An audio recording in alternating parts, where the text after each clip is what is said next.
नमस्ते मित्रांनो, चांगलं चॅनलमध्ये आपलं स्वागत आहे. मित्रांनो, एप्रिल महिन्याच्या सुरुवातीपासूनच उन्हाचा तडाखा प्रचंड वाढला.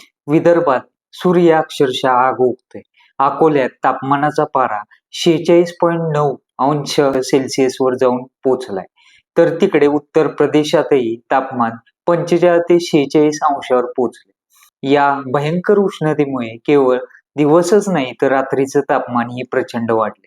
दुपारच्या वेळी राज्याच्या बहुतांश भागातले रस्ते मोकळे दिसतायत. देशात या उष्णतेच्या लाटेमागे फक्त उन्हाळा हे एकमेव कारण नाही. या पाठीमागे आहे एक हवामान रूपी राक्षस. या राक्षसाचं नाव आहे सुपर एल निनो. युरोपातील सर्वात मोठी हवामान अंदाज संस्था असलेल्या ECMWF ने एक धडकी भरवणारा इशारा दिला. त्यांच्या निरीक्षणानुसार मागील 140 वर्षांमधला सर्वात मोठा एल निनो आता पुन्हा सक्रिय होतोय. अनेक तज्ज्ञांनी याला मेगा एल निनो असंही म्हटले. 2026चा हा उकाडा मानवी इतिहासातील सर्वात भीषण उकाडा असेल असा अत्यंत गंभीर इशारा देण्यात आला. आता तुम्हाला प्रश्न पडला असेल की हा एल निनो नक्की आहे तरी काय? सोप्या शब्दात सांगायचं तर पॅसिफिक महासागराच्या पूर्व आणि मध्य भागात जिथे समुद्राचे पाणी थंड असणं अपेक्षित असतं तिथे अचानक पाणी तापायला सुरुवात झाली. जेव्हा अमेरिकेकडून आशियाकडे वाहणारं वारं, ज्यांना आपण ट्रेंड विंड्स म्हणतो, ते कमकुवत होतं, तेव्हा समुद्राखालचं थंड पाणी वर येण्याची प्रक्रिया थांबते आणि समुद्राच्या पृष्ठभागाचे तापमान वाढते. जेव्हा हे तापमान सामान्यपेक्षा किमान 2 अंश सेल्सिअसने वाढते तेव्हा याला सुपर एल निनो असं म्हटलं जातं. 1950 पासून आतापर्यंत अशी स्थिती फक्त 4 वेळाच ओढवली आहे. हा एल निनो किती विध्वंसकारी असू शकतो याचा एक भयानक इतिहास आहे.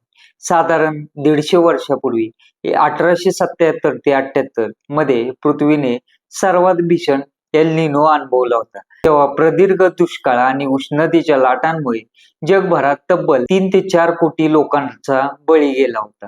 त्यानंतर 2015-16 मध्ये असाच एक सुपर एल निनो आला होता. तेव्हा महाराष्ट्रात विशेषतः मराठवाड्यामध्ये 40% कमी पाऊस झाला होता आणि आता पुन्हा एकदा तोच धोका आपल्या उंबरठ्यावर उभा आहे. भारतासाठी आणि आपल्या शेतकऱ्यांसाठी ही एक अत्यंत चिंतेची बाब आहे.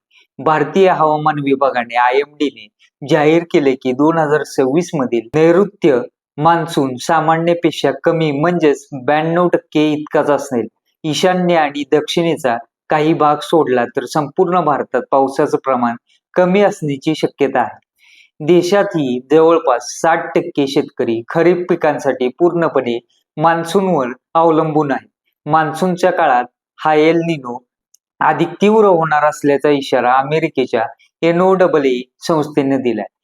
मे ते जुलै दरम्यान सुपर एल निनो सक्रिय होण्याची 61% शक्यता आहे. याचा थेट परिणाम म्हणजे उत्तर, मध्य आणि पूर्व भारतात उष्णतेचा भीषण लाटा येतील. पावसाचे प्रमाण घटेल, पाण्याचे साठे आटतील, पिण्याच्या पाण्याचा प्रश्न निर्माण होईल, पीक उत्पादन घटेल आणि साहजिकच अन्नधान्याचे भाव गगनाला भिडतील.